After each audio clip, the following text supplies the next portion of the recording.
রমজানের শেষ দিকে এসে রাজধানীর বাজারে বেড়ে গেছে সবজির দাম। কাউরান বাজারের বিক্রেতারা জানান, গত সপ্তাহের তুলনায় কেজিতে 20 থেকে 40 টাকা বেশি দামে বিক্রি হচ্ছে শসা, বেগুন।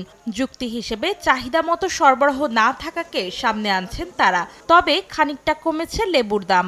দামটা বেশি সবজির বাজারে। টমেটো, ভেন্ডি, চিচিঙ্গা সবই তো বেশি। মোটামুটি ভালো আছে, আরো একটু কমলে ভালো।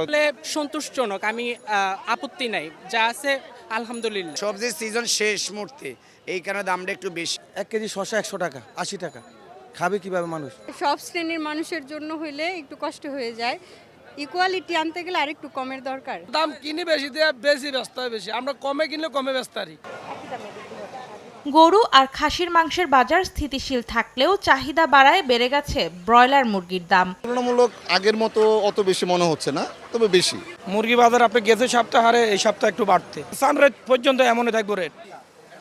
এদিকে ডাল, তেল, আটা, ময়দা, চিনি সহ মুদি পণ্যের বাজারে স্বস্তি রয়েছে বলে জানান ক্রেতা বিক্রেতা। দীর্ঘ 10 বছরে এরকম কম দাম কিনতে পারি নাই। বাজার খুব ভালো, সব জিনিসই বাজারে ভরপুর আছে।